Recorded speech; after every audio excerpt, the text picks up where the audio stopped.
Beleza? Tranquilos? Susse no mousse? Que bom, que bom. Pessoal, vamos continuar aqui então a nossa aula, com a aula de semana passada, que falávamos sobre o grupo semana passada, né? Como se eu não soubesse que eu terminei de gravar uma aula tem 15 minutos, dei uma pausa, fui tomar um café, agora estou tomando uma água, e depois eu voltasse para a normalidade, né? Como se não soubesse disso. É uma coisa impressionante, é só uma sequência ali, mas eu preciso gravar aqui, porque semana que vem vai estar corrido, eu não consigo gravar tudo, então eu aproveito aqui e faço isso. Vamos lá para a página de 128, deem uma olhada aqui, ó, abram lá 128, nós vamos ver agora o terrorismo no contexto da nova ordem mundial para a gente fechar esse contexto aí de terrorismo, tá? Pessoal, é o seguinte, quando a gente fala de contexto da nova ordem mundial, supostamente eu preciso lembrar que a nova ordem vai surgir após, então coloco lá, isso aqui supostamente tem que vir após do fim da Guerra Fria. Então isso já tem que estar claro na minha concepção. Na minha concepção de ser humano inacabado, na minha concepção de ser humano inacabado, em constante processo de conhecimento, não sei se vocês percebem, mas eu gosto de olhar para mim, né, na bolinha. Por isso que eu não foco 100% de vocês, mas daí eu esqueço, eu volto ali, tá? Então, pessoal, eu preciso lembrar desse contexto do pós-fim da ordem da Guerra Fria, que vai surgir a nova ordem mundial. Novas mudanças no globo terrestre em questões políticas, geopolíticas vão acontecendo.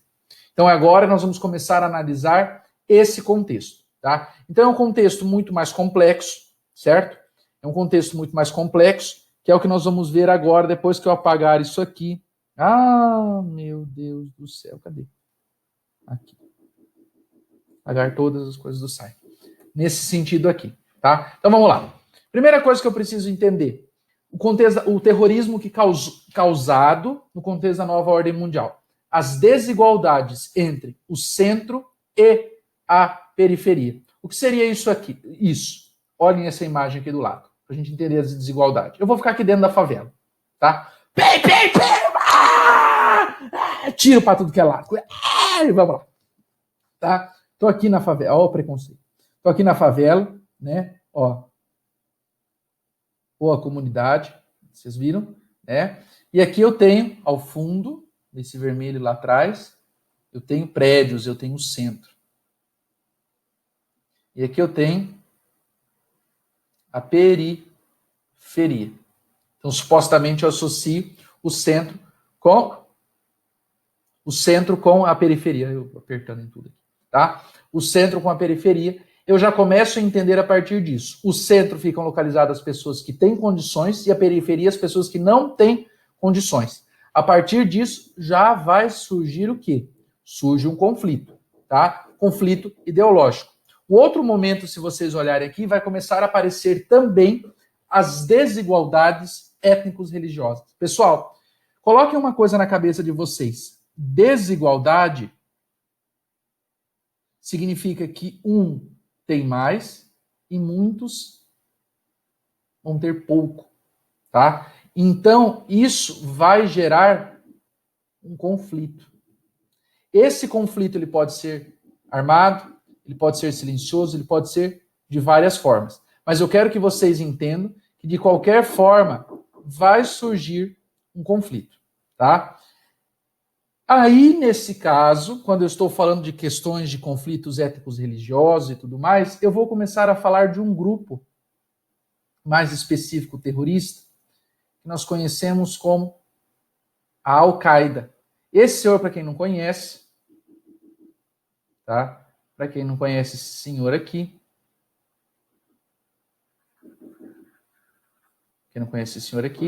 esse senhor é o chamado Osama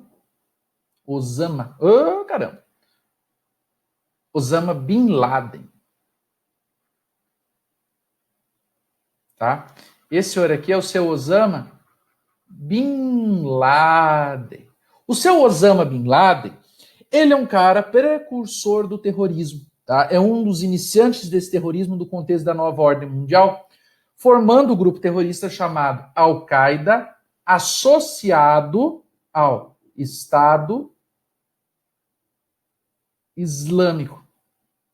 Agora, o Estado Islâmico, ele está associado, assim como a Al-Qaeda, à religião islamista, ao Islã, aos muçulmanos, mas não quer dizer que esse grupo terrorista seja vinculado a uma religião, tá? São duas coisas totalmente diferentes. É um pessoal totalmente extremista e que só entende que as coisas funcionem se for na base do tiro, da porrada e da bomba, tá? Que é igual a esse grupo que nós estamos vendo aqui, que é aqui a minha esquerda, tá? Na visão de vocês aí, o Ku Klux Klan, tá? Que nós chamamos de K, mais conhecido como KKK. Só uma informação para vocês, tá? Quando vocês forem pesquisar, vocês escreverem qualquer coisa, KKK, tenho certeza que as grandes instituições internacionais, principalmente dos Estados Unidos, estão vendo se você não está tendo relação diretamente com esses caras, tá? É só um recado bem rápido para você. Então escreve lá na hora da resposta que você vai dar pro crush, KKK, tá? Coloca lá um monte de KKK. Seja feliz na risada. O crush gosta disso. KKK. Que risada sem graça. Então nem dá risada, nem conversa.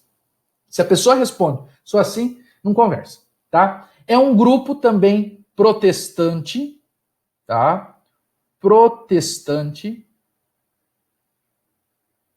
vinculada à religião protestante, tá? Ou o que nós chamamos aqui das religiões evangélicas, extremistas. Eles eram totalmente preconceituosos, principalmente no âmbito do racismo. Esse grupo vai surgir lá nos anos de 1840, 1850, 1860 nos Estados Unidos. E teve uma precursão muito grande, foi um precursor muito grande desse preconceito em todo o mundo, tá? Outro exemplo que eu tenho aqui de um terrorismo no contexto de uma nova ordem mundial é um que eu lembro de ter vivido muito bem, misericórdia, é o que eu lembro de ter vivido muito bem, que é o que nós chamamos, tá? Que vocês estão vendo nessa imagem aqui ao lado, volta caramba, tá? Que vocês estão vendo aqui, esses 5 pontos está localizado em uma cidade muito bonita, chamada Paris, onde tem a Champs-Élysées, onde tem o Arco de Triomphe, onde tem Torre de Eiffel, onde tem de café, onde tem de premier pauvre de madame André, licencié seu mordomo, tá? Nós estamos falando da França. No dia 14 do 11, dia 14 do 11, tá, de 2015, aconteceu um atentado na cidade de Paris, em 5 ruas específicas, matando mais de 85 pessoas. Tá? Então, mais de 85 pessoas morreram. Esse ataque aconteceu, certo? Nesse lugar, essa imagem é de 2009, essa foto aqui é de 2009. Nós estamos falando de um lugar chamado Bataclan. Estava tendo um show de uma banda dos Estados Unidos, uma banda inglesa, perdão, eu não lembro a banda agora qual que é, tá? Mas enfim, era uma banda, um conjunto, e esses atentados eles vieram acontecendo em diversas ruas. Começaram aqui no 5, no 4, 3, 2, até chegar no Bataclan. Grupos, tá, que se diziam sírios, relatos de pessoas que estavam ali dentro estavam falando que eles eram sírios, porque eles gritavam que eram da Síria e tudo mais. Eles chegaram pregando fogo no povo que estava ali, tá? Pessoas morreram, pessoas ficaram feridas, foi um dos maiores atentados terroristas causados, ou o maior atentado terrorista causado na França. Desde 1944, não se tinha toque de recolher na França, e ainda nós estávamos falando do período da Segunda Guerra Mundial, como aconteceu nessa época. Esse atentado, senhoras e senhores, ele vem acontecendo justamente, isso é relato de pessoas que lá estavam enquanto os terroristas estavam falando, que eles estavam culpando François Hollande, até então presidente da França, tá? Porque a França estava destruindo os seus países. Mas quando a gente fala que a França está destruindo os seus países e tudo mais, é que nós temos que entender isso aqui, ó. Nós temos um contexto muito mais específico, senhoras e senhores, que ainda é a Primeira Guerra Mundial, Na Primeira Guerra Mundial, o Império Turco Otomano, deem uma olhada aqui no Império Turco, Otomano, Ploft, tá? O Império Turco Otomano, ele vai aparecer lá em cima, embaixo do terrorista, quer ver? Olhar bonito, né? Legal, eu sei. Foi eu que fiz. O Império Turco Otomano, ele foi fragmentado, tá? Como assim ele foi fragmentado? Quando o Império Turco Otomano, ele era aliado do Império Austro-Húngaro, do Império Alemão, e perderam a Primeira Guerra Mundial. Quando eles perderam a Guerra Mundial, a França e a Inglaterra, o Reino Unido, falaram o seguinte: nós vamos dividir todo o Império do Oriente Médio, todo o Império do Turco Otomano, de acordo com o jeito que nós queremos. A partir disso, surge a configuração de que nós conhecemos hoje os países.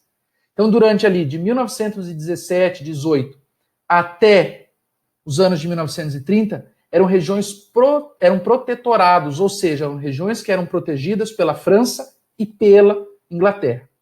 Esses territórios, com o tempo, foram tendo divisões, tá? Essas divisões que nós estamos vendo aqui, por exemplo, quando eu coloco para vocês o Estado de Israel. O Estado de Israel é um Estado do povo judeu, enquanto a Arábia Saudita é de um povo muçulmano. Então nós vamos entender os conflitos também a partir daí. Nos anos de 1930 a 1940, sabe o que começa a aparecer aqui nessa região? Eles começam a descobrir petróleo. Adivinha quem ficou de olho no petróleo? Muito bem, quem ficou de olho no petróleo foram os Estados Unidos. Os Estados Unidos já falou assim: opa, tem petróleo aí, tá tudo bem. Disputa pela criação do Estado da Palestina, que são os muçulmanos. Nós vamos entender esses conflitos depois, no próximo capítulo, no próximo livro. Nós vamos falar especificamente de quais eram esses conflitos. E o interesse dos Estados Unidos na região e uma influência ocidental. Ou seja, a partir de agora, vai ter uma influência ocidental muito grande nessa região, que nós não vamos gostar nem um pouco. Ninguém vai querer achar interessante essa questão, tá, de influência ocidental. Surge também, a partir do ano de 2001, um fenômeno que nós chamamos de guerra ao terror. O que foi a guerra ao terror? A guerra ao terror foi a partir do momento que os Estados Unidos foi atentado no 11 de setembro de 2001. Por quem? Por aviões do Afeganistão que atentaram justamente um grupo terrorista da Al-Qaeda. Tá? Então o tio Osama Bin Laden resolveu atacar essa região e a partir disso os Estados Unidos decretou uma guerra, chamada Doutrina Bush. A Doutrina Bush foi o seguinte: a partir de agora, primeiro nós vamos atacar os países para depois certificar se eles têm ou não ligação com o terrorismo. Então nós vamos lá e vamos destruir o Afeganistão. Depois de 20 anos destruindo o Afeganistão, ano que vem, as tropas dos Estados Unidos serão retiradas. Então nós não queremos saber se eles estão certos ou eles estão errados. Nós precisamos destruir, nós precisamos acabar com o terrorismo. Então primeiro nós destruímos todos os países, o país dizimamos, e depois a gente realmente confirma se tem grupos terroristas lá ou não. Tudo isso contra o Conselho de Segurança da ONU. Primeiro momento, a ONU foi a favor. Tinha que invadir, tinha que atacar, tinha que tudo. Depois a ONU não foi mais a favor. Acontecendo o quê? Acontecendo um problema que nós chamamos aí desses conflitos pelo globo inteiro. Tá bom, pessoal? O que eu tenho para dizer para vocês é isso. Um abraço, boa semana e até mais.